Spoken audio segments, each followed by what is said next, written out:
Hello everyone, and welcome back to the Class 47PT YouTube channel. And today we're going to be taking a look at a new release. This is the Dapol Maunsell D1 Class, and this is a model that's been produced exclusively for Rails of Sheffield. These models have only really just been released. This one I've had on pre-order for since they were first announced, which I think was a year or so ago. And the one that I've got here is the SECR grey livery, which is the wartime livery. Originally I actually did pre-order one of the Maunsell olive green livery models, but I then changed my mind and I had it changed to the SECR grey livery because it's something different. The only other logo I've got in this livery is one of my P classes. I don't really have anything else in this livery, so it's something a bit different for the layout. So this has just arrived to me in the post, so we're going to get this open, we're going to get it down on the layout and we shall take a look at it.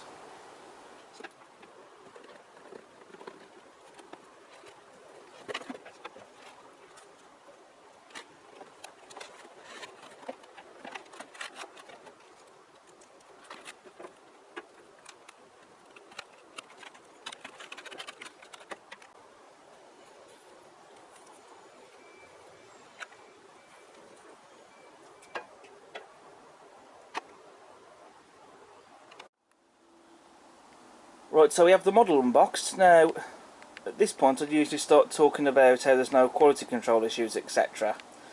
and how well it runs. Before I do that, just want to quickly talk about the coupling for the loco on the tender. It's the same style of coupling that they've used on the SECR D class, which I have. That's where the connection for the loco goes into the tender. I've not had any issues with this style of coupling. It worked perfectly fine on the D class, so shouldn't have any problems here. Right, so the loco is now down on the layout. As I expected, the connection for the loco and the tender has worked perfectly. All you do is you just simply push them together, and then if you want to uncouple the loco and the tender, you just basically pull them apart. Like I said, I haven't had any issues with that coupling with the D class, so I think it's a fantastic coupling system. Doesn't give me any problems. I'm not sure what everyone else's experience has been on it, but I've not had any problems.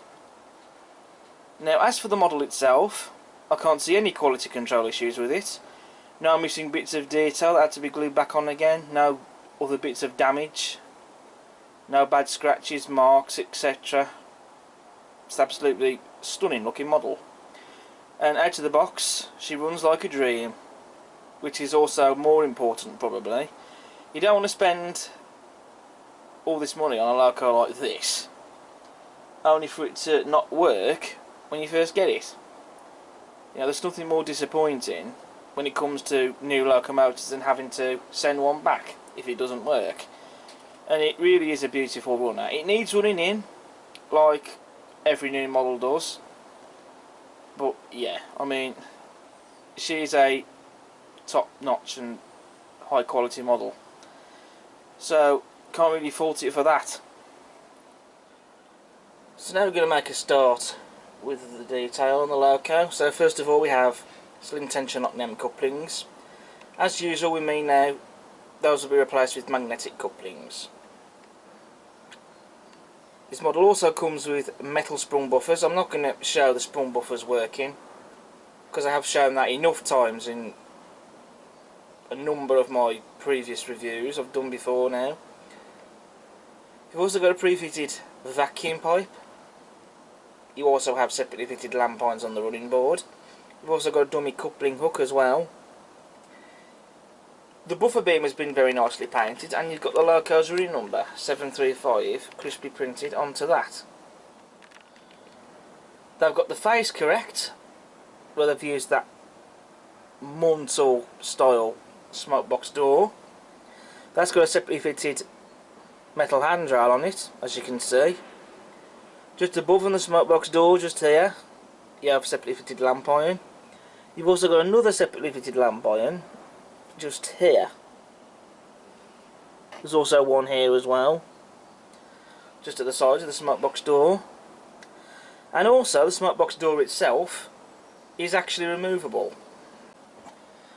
So in the accessory bag, which I will be talking about later, you have this tool. Now that removes the smoke box door. So basically the way this smoke box door removes is exactly the same way as it's removable on the D class. So using that end of the tool, you just basically use that to pry it off.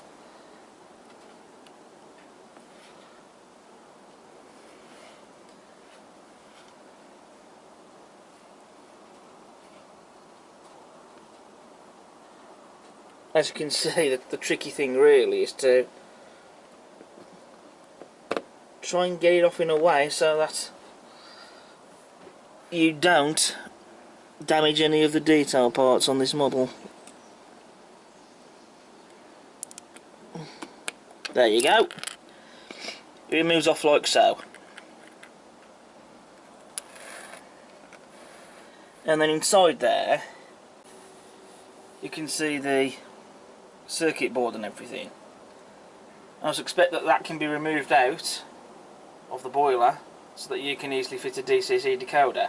So I do quite like this feature. It's not really something I'm going to be doing personally, but I still think it's a fantastic little feature and an idea to have on a model. Sticking with the smoke box door for a sec, you can see we have a separately fitted metal handrail also on smoke box door. So I've disconnected the tender and I am holding this model upside down just to show this next bit, but as you can see there's no traction tyres on this model, unlike the D class which has traction tyres. With this model however it is quite weighty, so all the weight is inside the model because it doesn't feel like it's got any bits made out of die cast metal or anything. But no traction tyres is nice to see.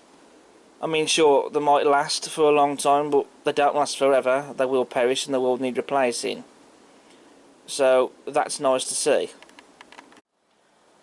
And I know I've already talked about how you connect and disconnect the loco and the tender, but I might as well show this on screen anyway. So all you do is you clip them together like so, and to disconnect them you pull them apart. You know, it's a coupling system that works pretty well.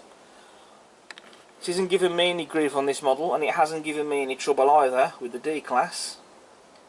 So like I said, I think it's quite a nice idea, because then it saves you having to remove a plug that goes into a socket so you don't damage wires or anything. It's far more easier to disconnect the loco from the tender if you, let's say, want to fit a DCC decoder or need to service the model or whatever. So moving to the rest of the detail, here we have our lubricator pots just underneath the smoke box. You've got some nice rivet detail on the smoke box as well. You've also got some steam piping, separately fitted and very nicely painted as well, if I add. You've also got a separately fitted metal handrail here. Again, you've also got some more pipe work as well. That's not moulded. That is a separately fitted bit of detail. You've also got the footsteps as well.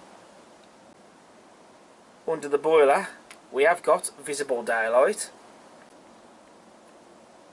And just look at all the inside motion detail that we get, and that's been painted as well, which is very nice.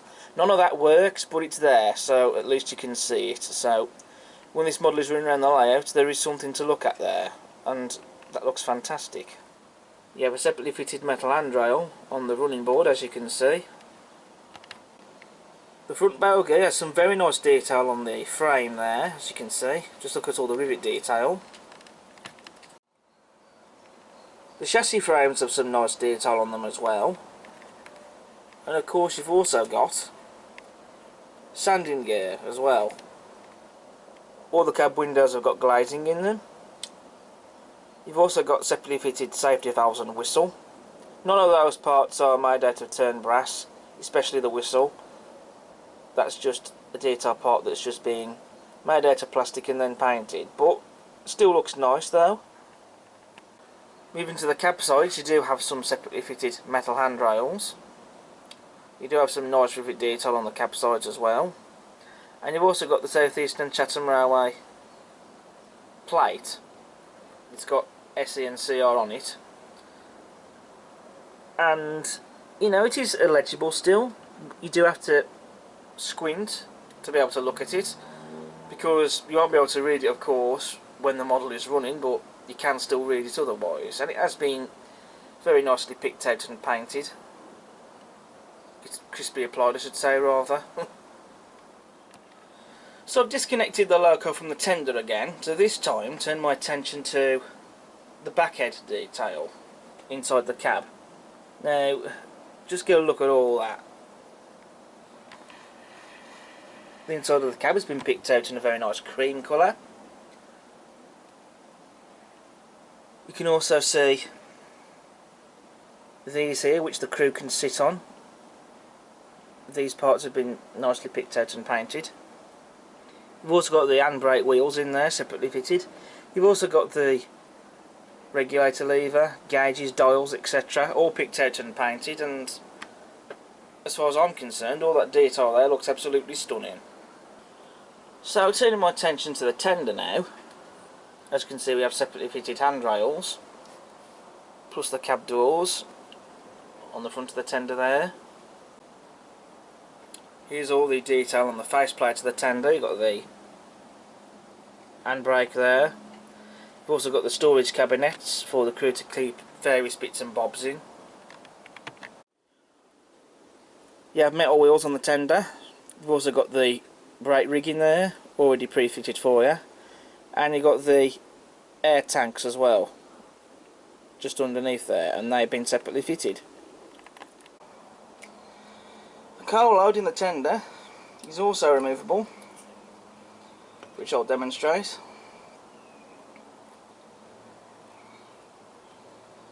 It is a plastic coal load,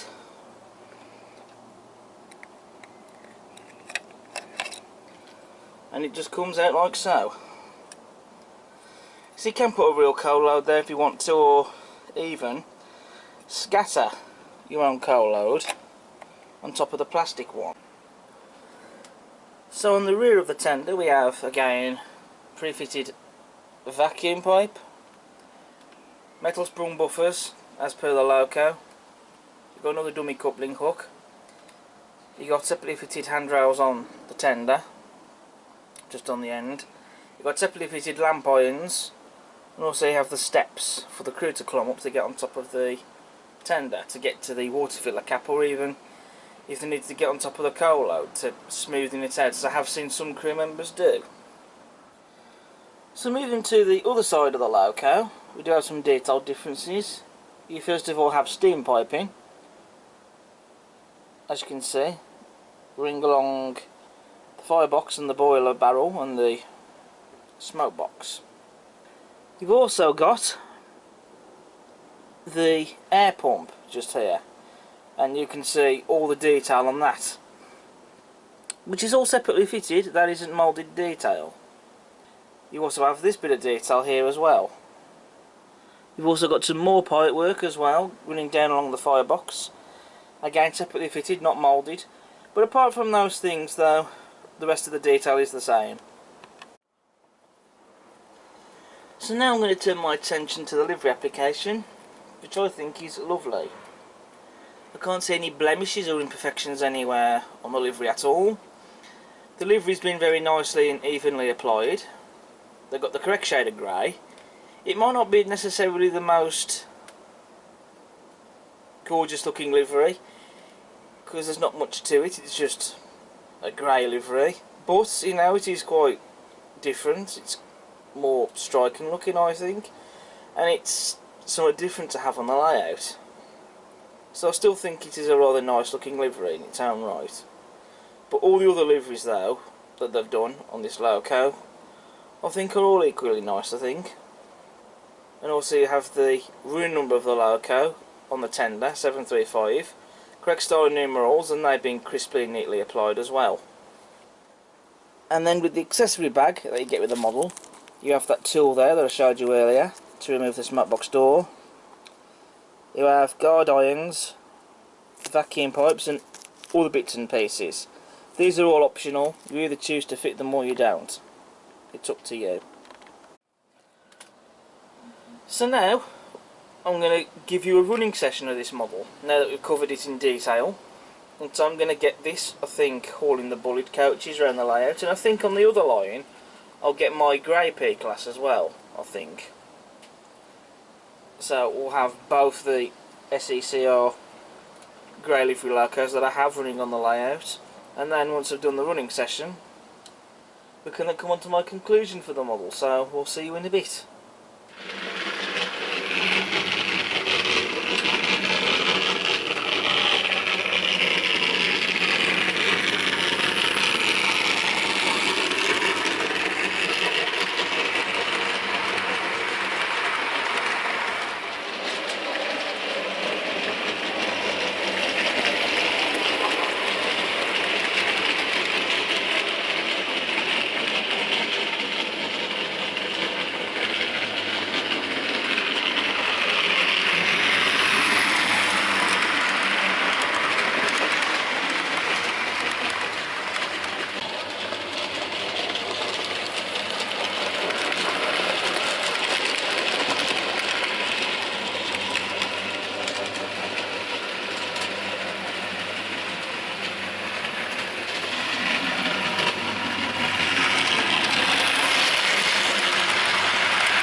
This model also comes with a flickering firebox, as you can see.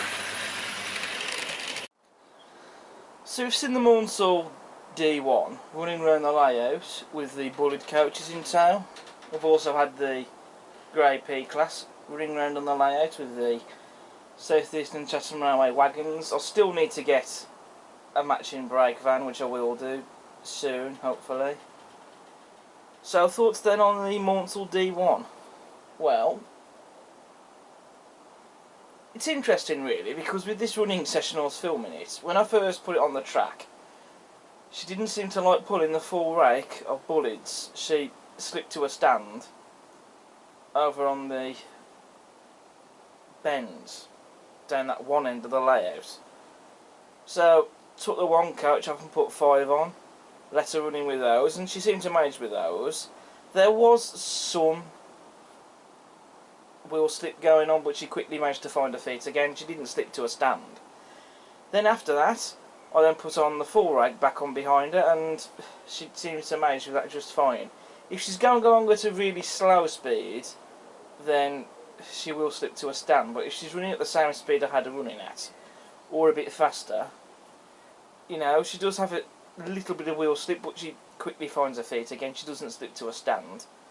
So I think that was probably more of a case of she needed running in. So when you do get one of these models, I'd give it at least probably maybe an hour or so running in before perhaps putting a train behind it. Or if you do find it first, maybe she's a little down on power, can't manage a full rake, like for example these 6 bullied coaches. Might be worth doing what I did, running in with a few at first for an hour or so, and then put the rest on and see what happens. It seems to have worked for some reason afterwards. Like I say, she probably just needed running in. But she has had some good running in now, as has the P class, which the latter hasn't been ran for a while, of course, because this layout has been rebuilt. So, my final thoughts then on this model, I think it's a very nice model. If you are a Southern Region modeller, then it's definitely a must, I think. Or if you're like me, you like your Southern Region models, or Southern Region locomotives full stop, it's definitely something to consider. So, I'm glad that I got this model in the end, because it's something different. Nice to see another Maunsell locomotive on the market.